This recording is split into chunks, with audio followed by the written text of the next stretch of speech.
नमस्कार, आप देख रहे हैं ब्रेकिंग बिहार। अभी हमारे साथ है पूर्व केंद्रीय मंत्री पशुपति कुमार पारस जी। इन दिनों पारस जी के एक्टिव होने से बिहार की राजनीति का जो माहौल है वो गर्म हो गया है। इस ठंड में गर्मी का एहसास हो रहा है, राजनीतिक पारा चढ़ गया। जिस प्रकार से दही चूड़ा के भोज में इन्होंने जो बिहार की राजनीति में गर्माहट लाई, उस पर भी चर्चा करेंगे। लेकिन अभी इस बात पर विशेष चर्चा करेंगे कि कल पूर्व मंत्री जी के नेतृत्व में गर्दनीबाग धरना स्थल पर चौकीदारों दफादारों को हक के लिए एक बड़ा धरना दिया जा रहा है। सर, कल के धरना का क्या उद्देश्य है? सर देखिए, पूरे बिहार में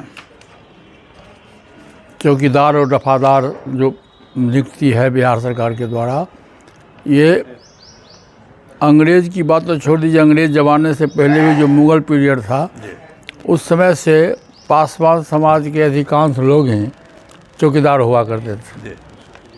और पासवान शब्द जो है, पासवान शब्द उसका शुद्ध है पासवान। पासवान का मतलब होता है रक्षक, रक्षा करने वाला कौम है, जात है, और विश्वासी जात है और मेहनती जात है। इसी के आधार पर मुग़ल पीरियड के समय भी, और जब अंग्रेज इस देश में आया, अंग्रेज ने ही पासवान समाज के लोगों को तरजीह दी, और उसने भी पूरे बिहार में 99% जितने भी चौकीदार थे अंग्रेज के ज़माने में भी सभी पासवान जाति के लोग थे। और उस ज़माने में आपको जान के आश्चर्य होगा कि 2 रुपया, 4 रुपया, 10 रुपया उन लोगों को वेतन मिलता था। वेतन कहिए या जो कहिए उसको मिलता था। लेकिन जब आदरणीय जगन्नाथ मिश्रा जी पूर्व के मुख्यमंत्री जब बिहार में मुख्यमंत्री बने, तो उन्होंने पासवान समाज के दर्द को समझा और चौकीदार के परेशानी को भी समझा कि भर भर रात जगह रहता है, ईमानदारीपूर्वक काम करता है। तो उन्होंने एक आदेश निर्गत किया कि चौकीदार और दफादार संघ जो समाज जो है, हम उसको चतुर्थ वर्गीय श्रेणी का दर्जा देते हैं। और नोटिफिकेशन भी हो गया, और उस दिन से चौकीदार दफादार संघ के लोगों को रिटायरमेंट के बाद चतुर्थ श्रेणी का दर्जा दिया गया। और उसमें हम लोगों का डिमांड ये है कि जैसे सरकारी नौकरी में जो कोई सेवानिवृत्त होता है तो उसके परिवार के लोगों को नौकरी दी जाती है, अनुकंपा के आधार नौकरी दी जाती है। उसी तरह से मेरा कहना यह है कि चौकीदार दफादार संघ के जो लोग हैं जो सेवानिवृत्त हो रहे हैं या स्वेच्छा से 3 महीना 6 महीना पहले रिटायरमेंट ले रहे हैं, तो उनके परिवार के लोगों को निश्चित रूप से अनुकंपा के आधार पर नौकरी मिलनी चाहिए। आज से कुछ दिन पहले, आज से कुछ वर्ष पहले हम लोगों ने, उसमें बड़े साहब भी जीवित थे, 14 अप्रैल को एक धरना हम लोग किए थे। उसमें नीतीश कुमार जी को भी बुलाया गया था, और नीतीश कुमार जी आए थे, उसमें उन्होंने घोषणा किया था।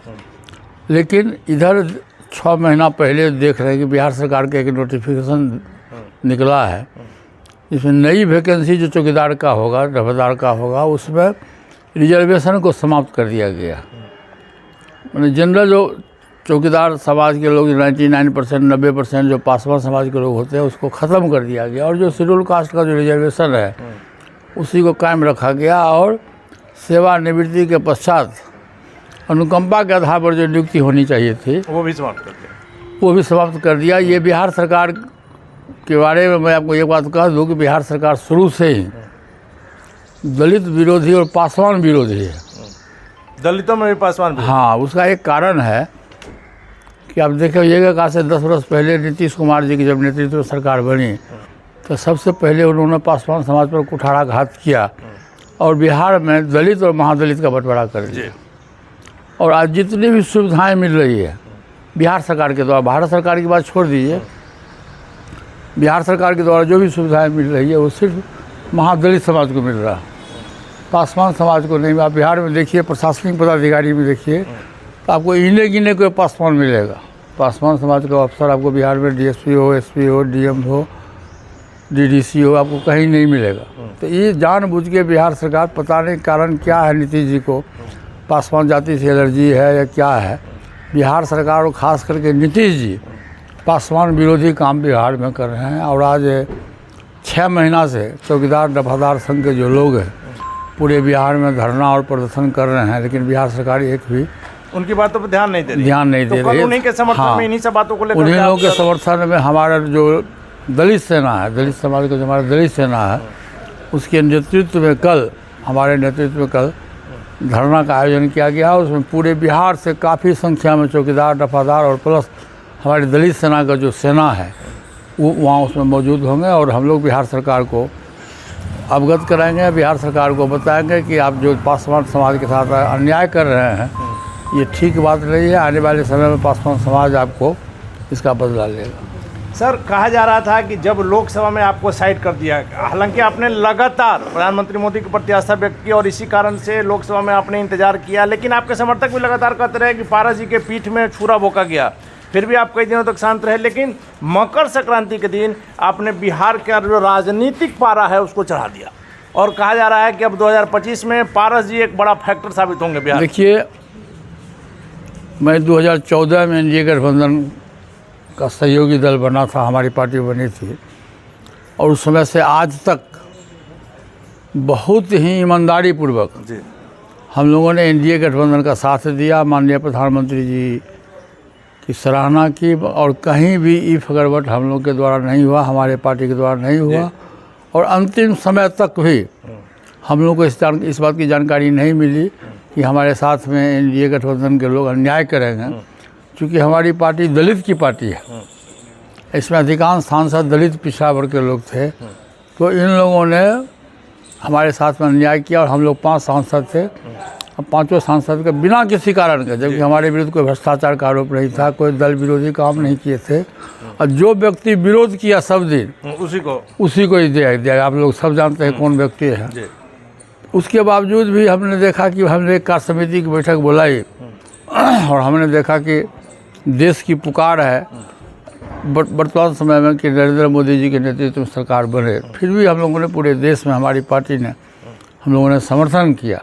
यहाँ भी आपने किया सर, हम खुद उसके गवाह हैं। प्रधानमंत्री जी को मैंने किया, बिहार में भी किया, लेकिन उसका रिजल्ट कुछ नहीं निकला। अभी फिलहाल जो आज से 1 महीना पहले जो बिहार में जो हुआ उपचुनाव भी हुआ, उसमें भी हम लोग को तरजीह नहीं दिया गया। और बिहार में जो भाजपा के प्रदेश अध्यक्ष हैं आदरणीय दिलीप जायसवाल जी, उनका बार बार बयान आया कि बिहार में सिर्फ 5 पांडव है, 5 ही दल है, आरएलजेपी का उसमें कहीं स्थान नहीं है। तो मजबूरन हम लोग को एनडीए गठबंधन से नाता तोड़ने के लिए मजबूर होना पड़ा।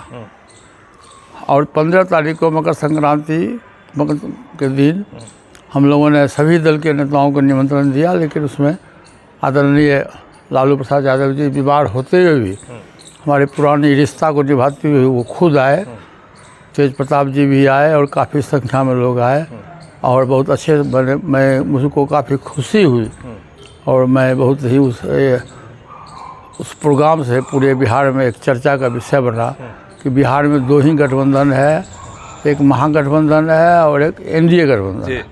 तो स्वाभाविक है कि जब लालू प्रसाद यादव जी मेरे यहाँ आए और मैं भी गया उनके यहाँ, तो अब तरह तरह का अखबार में, मीडिया में तरह तरह की बातें आ रही है। तो अभी हमारा 31 मार्च तक हमारी पार्टी का ये है कि हम 31 मार्च तक अपने पार्टी के संगठन को मजबूत करेंगे। उसी के क्रम में कल मैं महुआ भी गया था। ये 9वां जिला हमारा है। कल 38 जिला है बिहार में। 31 मार्च तक हम 38 जिला में जिला सम्मेलन अपने संगठन को मजबूत करेंगे और 243 सीटें की हम तैयारी कर रहे हैं। और उसके बाद अप्रैल के प्रथम सप्ताह में हम कार्य समिति की बैठक बुलाएंगे, पार्लियामेंट्री बोर्ड की बैठक बुलाएंगे और उसमें जो फैसला होगा, फैसला क्या होगा सबको पता है। लेकिन ये तो सर क्लियर है कि अब पारस जी महागठबंधन में रहेंगे, लालू प्रसाद जी के साथ सीटों का तालमेल करके चुनाव लड़ेंगे। अब समय का इंतजार करिए, अंडरस्टूड, समय का इंतजार करिए। लेकिन सर कितनी सीटों पर आप मान जाएंगे? नहीं, हम तो अभी 243 सीट की तैयारी कर रहे हैं। उसमें देखिए सम्मानजनक, क्योंकि हम लोग बहुत पुराने आदमी हैं और संगठनकर्ता भी हैं, तो हमें सभी दल के लोगों की कुछ मजबूरी भी होती है। जो बड़ा दल होता है उसकी भी मजबूरी होती है, जो छोटा दल है उसकी भी मजबूरी होती है। तो सम्मानजनक समझौता हम लोगों का हो जाएगा। संगठन के लिए सर आप जाने जाते हैं, वैसे में आपके अगर साथ मिल जाता है लालू जी को, तो ना सिर्फ आप मजबूत होंगे बल्कि लालू जी भी। नहीं, ये वर्ष देखिए 2025 का जो वर्ष है परिवर्तन का वर्ष है बिहार के लिए, और परिवर्तन होना, सत्ता का परिवर्तन होना तो 100% सही है। चलिए आखिरी सवाल है सर, तो माना जाए ना कि इस बार एनडीए की सरकार यहाँ से कवर जाएगी? एकदम 100% कवर जाएगी। और बिहार तो मुख्यमंत्री चलाने रहे हैं बिहार को। बिहार को तो 4 गो अफसर और 4 गो पॉलिटिशियन मिलकर 8 आदमी मिलकर बिहार चला रहा है। मुख्यमंत्री को तो अपना खुद याद नहीं है कि हम कल क्या बोलने जाएंगे, कल क्या बोलेंगे नहीं बोलेंगे उनको खुद पता नहीं है। जी। जिस प्रकार से इन्होंने जो बयान भी आया सर, इसलिए बिहार के लिए एक बहुत दुर्भाग्यपूर्ण स्थिति है कि अफसर के द्वारा बिहार चलाया जा रहा। धन्यवाद सर। तो ये थे हमारे साथ पूर्व केंद्रीय मंत्री पशुपति कुमार पारस जी। संगठन के लिए पारस जी को जाना जाता है। जिस प्रकार से रामविलास पासवान के समय पर्दे के पीछे की जो राजनीति करते थे, वैसे में जब इन्होंने एनडीए छोड़ दिया है, महागठबंधन में चले गए हैं, निश्चित तौर पर न सिर्फ इनको फायदा होगा बल्कि लालू प्रसाद यादव भी मजबूत होंगे। वैसे में पूर्व केंद्रीय मंत्री जी का यह दावा कि इस बार यहाँ पर एनडीए की सरकार मुख्यमंत्री नीतीश कुमार के नेतृत्व में जो सरकार चल रही है उसे कबाड़ फेंकेंगे। और कल जिस प्रकार से दफादारों चौकीदारों के समर्थन में, उनकी मांगों के समर्थन में मंत्री जी खुद धरना पर बैठ रहे हैं दलित सेना के द्वारा जो ये किया जा रहा है। वैसे में पूर्व केंद्रीय मंत्री पशुपति कुमार पारस की इन दावों में कितनी सच्चाई है कि 2025 में बिहार सरकार, एनडीए की सरकार कब जाएगी, यह तो वक्त बताएगा। फिलहाल आप बने रहे ब्रेकिंग विभाग सर।